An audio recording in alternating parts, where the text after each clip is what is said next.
समाज के सबसे निचले पायदान पर खड़े शख्स के लिए भी रोजगार की गारंटी देने वाला कानून मनरेगा में बदलाव पर सियासी बवाल मचा है। सरकार कह रही है भारत को विकसित बनाना है, तो विपक्ष पूछ रहा है क्या महात्मा गांधी का नाम योजना से जुड़ा रहेगा तो देश विकसित नहीं होगा। महात्मा गांधी का नाम हटा देने से और उनकी जगह तुकबंदी बैठाकर जी राम जी कर देने से भारत 2047 तक विकसित हो जाएगा। ऐसी दलील दी जा रही है जिसका ना सिर है ना पैर। ये हम नहीं कह रहे हैं, विपक्ष का ये आरोप है। इतना ही नहीं, मनरेगा की जगह वे भी जी राम जी नाम लेकर आए हैं। नाम बदला तो काम की गारंटी देने का तरीका भी बदल गया। मनरेगा में पहले मजदूरी का पूरा पैसा केंद्र सरकार देती थी, अब 60% पैसा केंद्र सरकार और 40% राज्यों को अपने खजाने से देना होगा। क्या आज की तारीख में यह संभव है? जो राज्य सरकारें घाटे में चल रही हैं, वो आखिर क्यों अपने ऊपर नया बोझ डालेगी? तो फिर मनरेगा रखिए या जी राम जी योजना का जो मूल उद्देश्य पूरा है वो कैसे होगा? इसी को लेकर लोकसभा में इस वक्त बहस भी चल रही है। ऐसे में सवाल यह है कि जी राम जी के लिए राज्य सरकारें कहां से पैसे लाएंगी? योजना में मजदूरी बढ़ाने की बात क्यों नहीं की गई है? और गांधी का नाम हटा देने से भारत जल्दी से जल्दी महान बन जाएगा। और गांधी का नाम हटाने के लिए राम जी का नाम जानबूझकर इस्तेमाल किया गया है। उसके बाद रुक करेंगे दूसरी बड़ी स्टोरी का। दूसरी स्टोरी इंसानियत को झकझोरने वाली। एक इंसान को, एक किसान को कर्ज चुकाने के लिए क्यों बेचनी पड़ी अपनी किडनी? किसान ने लिया था 1 लाख का कर्जा, बढ़कर हो गया 74 लाख। बने रहिए हमारे साथ, क्योंकि आज इसी पर जो कहेंगे सच कहेंगे।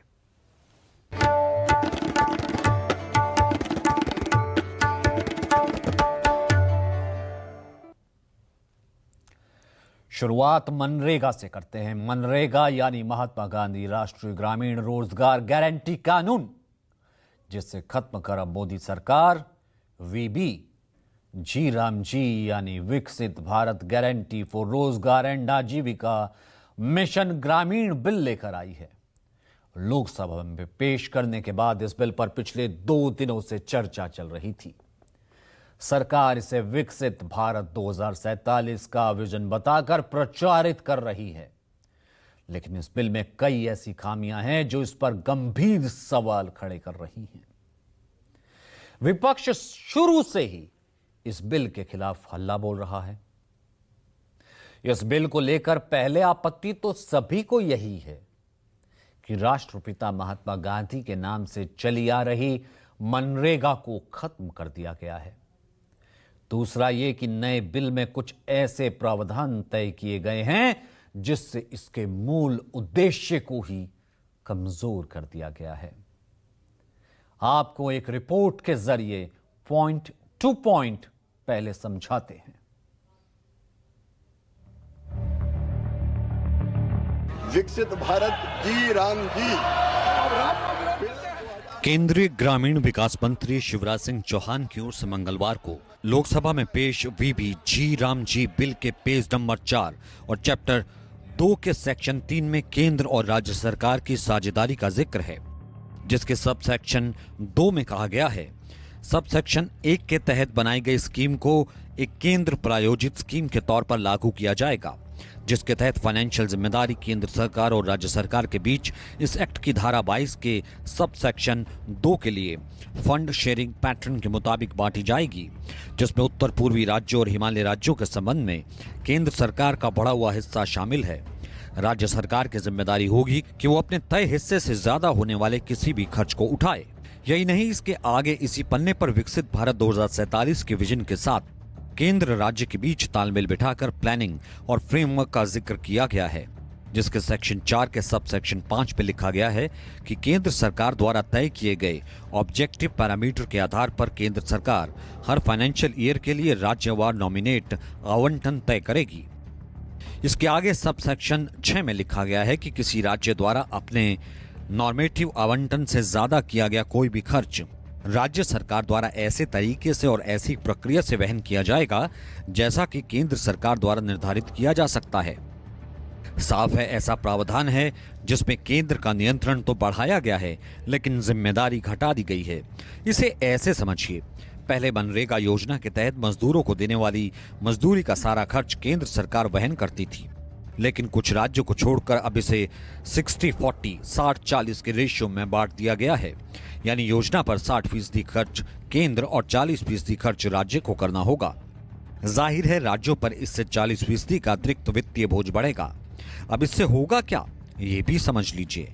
फाइनेंशियल बोझ का 40% सीधे राज्य सरकारों पर डालने का प्रस्ताव पूरी योजना को अव्यवहारिक बना सकता है, क्योंकि लायबिलिटी में यह अचानक और बड़ा बदलाव गरीब राज्यों के लिए लागू करना असंभव होगा, जिससे मजदूरों को भुगतान में देरी होगी, काम के दिनों की संख्या कम होगी और आखिरकार ये योजना खत्म हो जाएगी। विपक्ष का आरोप है कि ये उन प्रदेशों को और प्रभावित करेगा जिनकी अर्थव्यवस्था पहले से ही केंद्र की जीएसटी के बकाया का इंतजार कर रही है।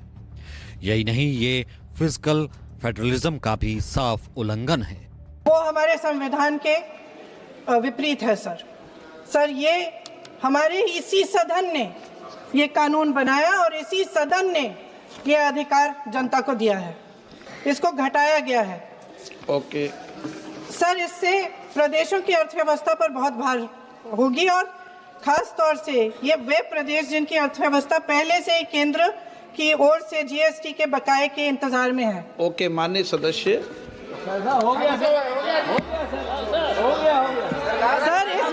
सर इस विधेयक द्वारा केंद्र का नियंत्रण बढ़ाया जा रहा है और जिम्मेदारी घटाई जा रही है।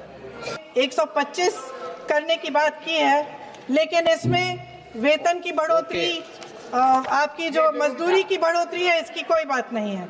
Behind the financial restructuring proposed in the bill, the proposal to impose 40% of the financial burden directly onto the state governments is not just fiscally irresponsible, it's a measure that threatens to make the entire program unviable, sir. This sudden and massive shift in liability will inevitably make it impossible for poorer states. It will lead to delays in wage payments, reduced days of work, and ultimately the destruction of the scheme itself. And it's a violation of fiscal federalism, sir, which is why I don't think we have the legislative competence to do that. Finally, sir, it also makes it contingent upon executive notification. It allows the union to decide, sir, when and where the scheme will operate.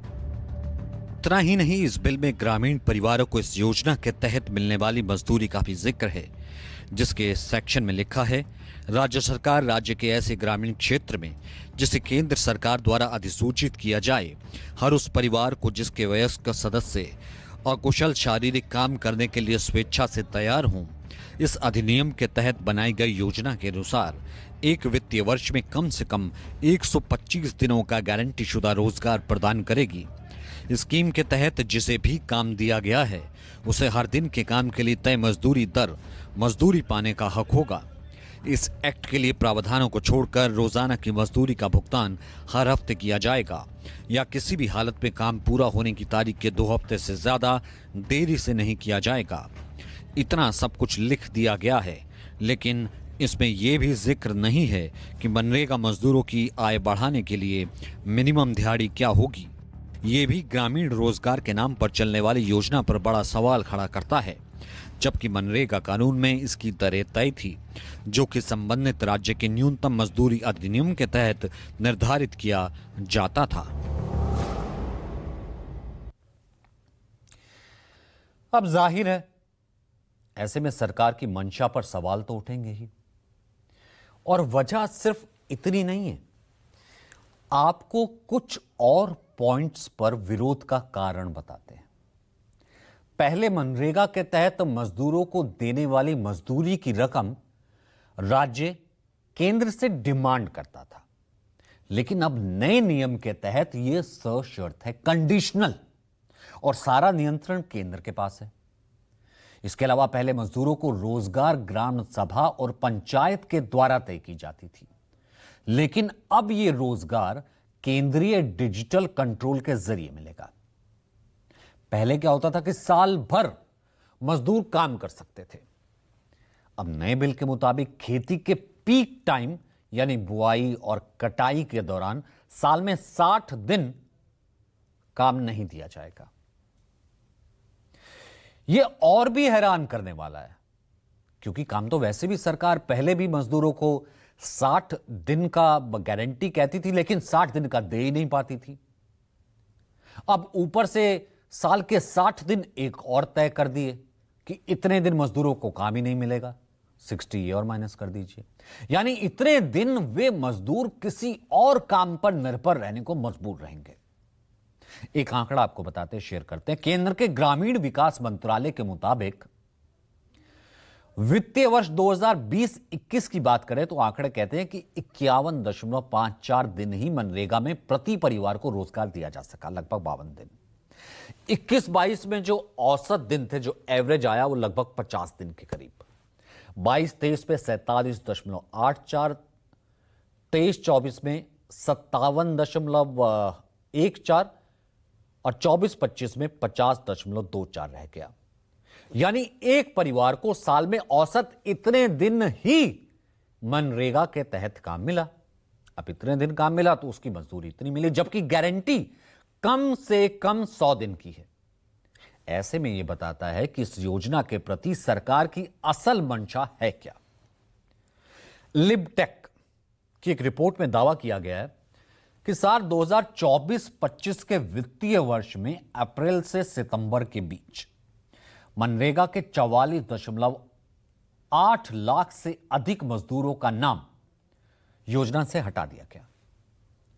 Report में यह भी दावा किया गया कि इस दौरान सिर्फ 45.4 लाख नए मजदूर ही जोड़े गए हैं। ना सिर्फ काम के दिनों को लेकर, बल्कि इस योजना के लिए बजट एलोकेशन में भी सरकार की नीयत साफ दिख रही है। केंद्रीय ग्रामीण विकास मंत्रालय की ओर से जारी एक रिपोर्ट के मुताबिक मनरेगा के लिए केंद्र का बजट वित्तीय वर्ष 2020-21 में 11,11,070.86 करोड़ रुपए की राशि जारी की गई। इसके बाद 2021-22 में यह घटाकर 98,467 के करीब करोड़ हो गया।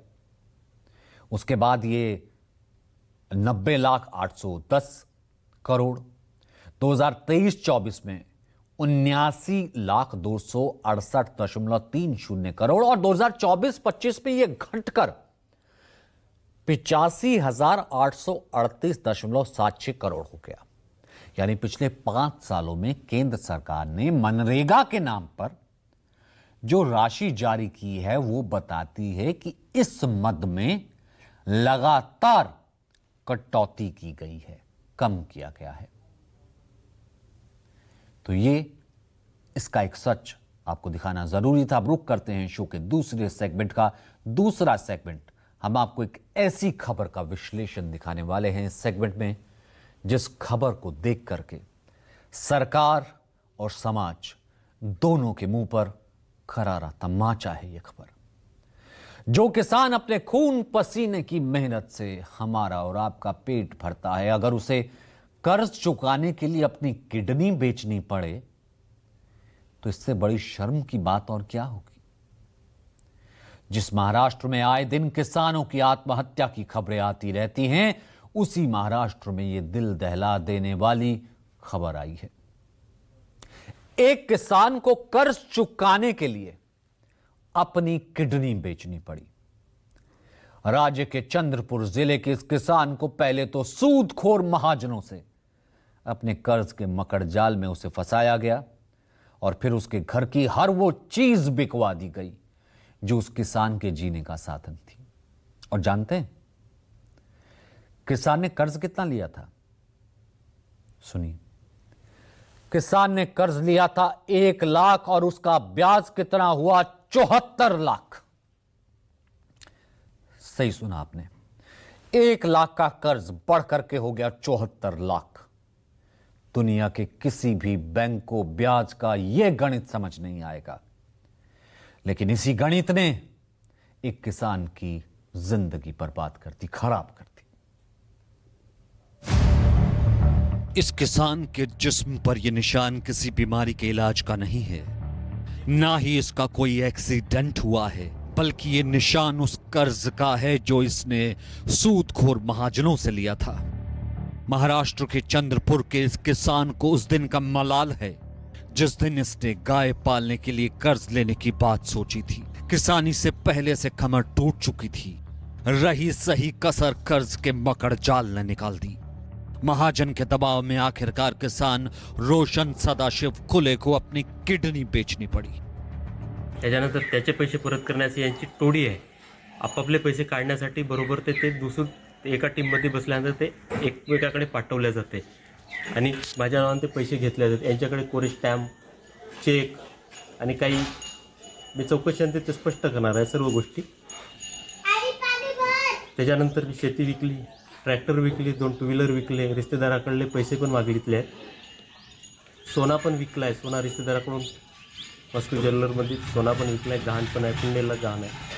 तेवढ्यावर न भागता किशोर म्हणे आता तुझ्याकडे कार आहे का पैसे देण्यासाठी, तुझी किडनी आहे, तू विकू शकतेस किडनी। त्याच्यानंतर मी किडनी विकून आलो, 8 लाख रुपयाला किडनी विकली। त्याच्यानंतर याचे पैसे देण्यासाठी परत मी वेंटीने या देशात गेलो, किडनी विकली, मी 8 लाख रुपयाला किडनी विकली। इंसानियत को शर्मसार कर देने वाली ये घटना महाराष्ट्र के चंद्रपुर जिले के मंथुर गांव की है। किसान रोशन सदाशिव कुले के पास 4 एकड़ खेती की जमीन है जिससे उनके परिवार का भरण पोषण होता है। पिछले कुछ वर्षों से लगातार फसल खराब होने से उनकी आर्थिक स्थिति कमजोर होती चली गई। डेयरी फार्मिंग से कुछ कमाई करने के लिए उन्होंने कुछ गायें खरीदी। इसके लिए उन्होंने 2 साहूकारों से 50-50 हजार यानी कुल 1 लाख रुपए कर्ज लिया, लेकिन यहां भी किस्मत ने उनका साथ नहीं दिया। खरीदी हुई गायें बीमारी से मर गई। कुदरत की मार की वजह से खेती में पहले ही घाटा हो चुका था।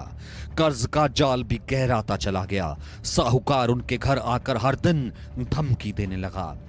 कर्ज से छुटकारा पाने के लिए किसान ने 2 एकड़ जमीन बेच दी। जिस ट्रैक्टर से खेती करता था वो बेच दी।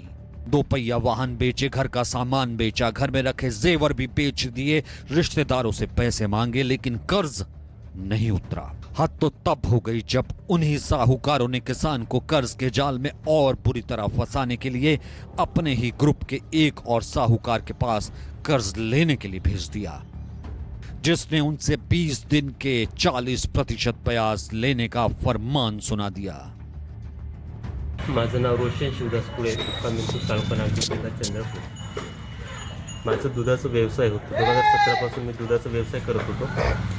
त्याच्यानंतर कोरोना लागल्यानंतर गायींना लंपी बिमारी आली। माझ्याकडे जे पैसे होते ते उपचारासाठी वापरले। त्याच्यानंतर पैशाच्या अडचणीमुळे मी ब्रह्मपुरीला व्याजाने पैसे देते असं माहीत पडलं। मी त्यांच्याजवळ गेलो। त्याजवळ गेल्यानंतर त्यांच्याकडून मी 1 लाख रुपये मागितले, किशोर बावनकुळे, मनीष गाडबांधे। त्याच्यानंतर यांनी मला आपले पैसे परत करण्यासाठी 15 दिवसांनी व्याज आकारत होते। 15 दिवसात व्याज नाही दिल्या तर 5,000-10,000 रुपये पेनल्टी लावत होते पर दिवसाची। त्याच्यानंतर आपले पैसे काढण्यासाठी लक्ष्मण पुंडलिक उरकुडे यांच्याकडे पाठवले। लक्ष्मणने माझा मजबुरीचा फायदा घेऊन 40% व्याज आकारला 20 दिवसाचा। समय पर कर्ज नहीं चुकाने पर साहूकारों ने किसान से प्रतिदिन 10,000 रुपए फाइन वसूलने की बात कही। इसलिए 1 लाख का कर्ज बढ़कर 74 लाख हो गया। सब कुछ बेचकर भी जब कर्ज नहीं उतरा तो आखिरकार कर्ज देने वाले एक साहूकार ने उन्हें अपनी किडनी बेचने की सलाह दी। एक तरफ तो हर दिन ब्याज की रकम बढ़ती जा रही थी, दूसरी तरफ साहूकार मानसिक दबाव भी बना रहे थे। रोशन कुले के पास इसके अलावा कोई और रास्ता नहीं था। एक एजेंट रोशन कुले को कलकत्ता ले गया। उनकी मेडिकल जांच हुई। जांच के बाद कंबोडिया में सर्जरी हुई और उनकी एक किडनी निकाल दी गई। इसके बदले किसान को 8 लाख मिले। यानी सब कुछ बेचकर भी साहूकार का कर्ज अब भी चुकता नहीं हो पाया। मामला सामने आने के बाद पुलिस ने केस दर्ज कर लिया। त्यांना पैसे घेतला होता, त्यांच्यावर जे इंटरेस्ट जे गैरअर्जदारांनी त्यांना पैसे घेतलेला होता ते ऍड होते. जास्त त्यांनी 50 लाख पर्यंत त्यांनी पैसे त्यांना पे केला म्हणून त्यांनी सांगितलेलं आहे आतापर्यंत. त्यामध्ये 6 आरोपी निष्पन्न झालेले आहे. 6 आरोपी कडून त्यांनी पैसे व्याजावर घेतलेले आहे आणि त्यांना परत 3 वर्षापासून ते पैसे परत करत आहे.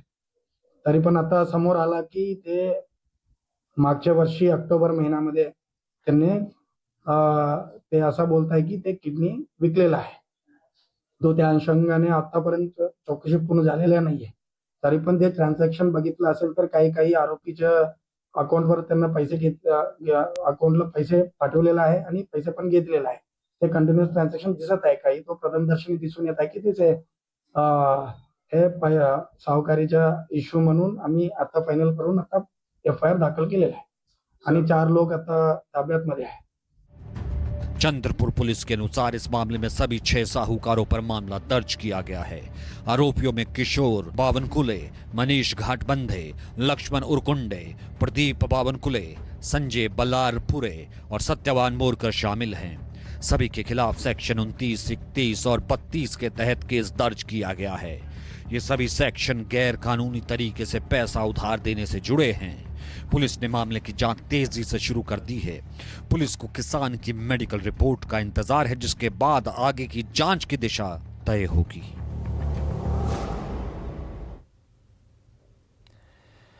दावे तो मुल्क में बहुत होते हैं, ढोल पीटा जाता है कि देश का किसान सबसे खुशहाल है, किसान हमारा रीढ़ की हड्डी है। प्रधानमंत्री किसान सम्मान योजना के तहत 6,000 सालाना देकर यह समझ लिया जाता है सरकारों के द्वारा कि किसानों के प्रति जिम्मेदारी तो पूरी हो गई। इसी मुल्क में 3 कृषि कानून के खिलाफ किसान जब आंदोलन करता है, सड़क पर आता है, तो उसे आतंकवादी कहकर अपमानित किया जाता है। सरकार को गलती मानने में 1.5 साल लग गए। इसी मुल्क में एक किसान 1 लाख कर्ज के बदले 50 लाख का तो सूद भरता है, तब भी साहूकारों का पेट नहीं भरता, उसकी किडनी निकाल लेते हैं।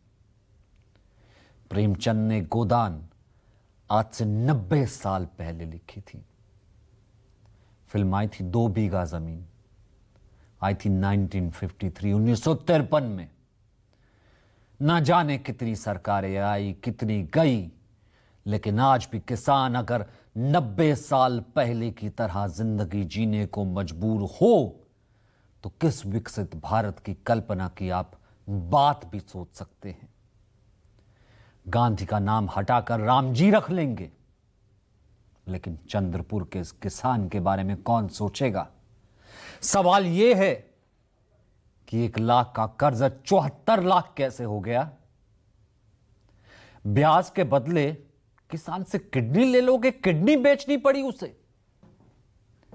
किसान को कंबोडिया की जानकारी किसने दी, कहां तक उसे, वहां तक उसे किसने पहुंचा दिया। कहीं कर्ज देने वाले साहूकार किसी मानव अंग तस्करी गैंग से तो नहीं जुड़े, कंबोडिया ले गए। इन सभी सवालों की जांच जारी है, इसलिए किडनी को लेकर फिलहाल कोई केस अभी दर्ज नहीं किया गया है।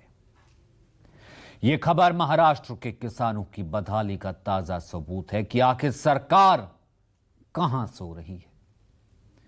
कैसे ये साहूकार मनमर्जी से बेचारे किसानों से ब्याज वसूलते हैं और प्रशासन को खबर तक नहीं लगती। ऐसे ही कर्ज के जाल में फंसकर आखिरकार किसानों को आत्महत्या तक करनी पड़ती है। आगे बढ़ते, अब बात करते हैं जो कहेंगे सच कहेंगे कि तीसरी खबर के विश्लेषण का। केंद्र सरकार ने लोकसभा में सिविल न्यूक्लियर कानून में बदलाव का प्रस्ताव रखा। प्रधानमंत्री कार्यालय में राज्य मंत्री डॉक्टर जितेंद्र सिंह ने 15 दिसंबर को लोकसभा में बिल पेश किया था, लेकिन इस बिल को लेकर सवाल खड़े हो रहे हैं कि क्या केंद्र सरकार किसी दबाव में भारत के अति संवेदनशील न्यूक्लियर सेक्टर का प्राइवेटाइजेशन करने जा रही है। आखिर ऐसी कौन सी नौबत आ गई कि मोदी सरकार ने इतना बड़ा फैसला ले लिया। सबसे सीक्रेट, सबसे कॉन्फिडेंशियल होता है ना, न्यूक्लियर एनर्जी प्राइवेट होने जा रही है। आज इस बिल पर लोकसभा में चर्चा शुरू हुई। इस बिल के जरिए सरकार अब परमाणु ऊर्जा पर अपना एक अधिकार खत्म करने की तैयारी है। अगर मौजूदा कानून को बदलने के लिए लाया गया बिल स्वीकार हो जाता है तो आने वाले दिनों में भारत में निजी कंपनियां, प्राइवेट कंपनियां और यहां तक कि आम आदमी भी परमाणु संयंत्र के निर्माण और उसे चलाने जैसी गतिविधियों में शामिल हो सकता है। न्यूक्लियर एनर्जी तो कुल मिलाकर के ये आखिरकार क्यों करना पड़ा, सुनते हैं। With your kind permission, I rise to move that the bill Sustainable Harnessing and Advancement of Nuclear Energy for Transforming India be taken into consideration.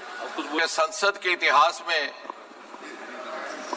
कभी कभार बहुत बरस गुजर जाने के बाद कोई ऐसा क्षण आता है, कोई ऐसी घड़ी आती है जबकि तत्कालीन माननीय सदस्यों को, सिटिंग मेंबर्स को ऐसा मौका नसीब होता है कि वो राष्ट्र की जीवन यात्रा को एक नया रुख दे सकें, एक नई दिशा दे सकें।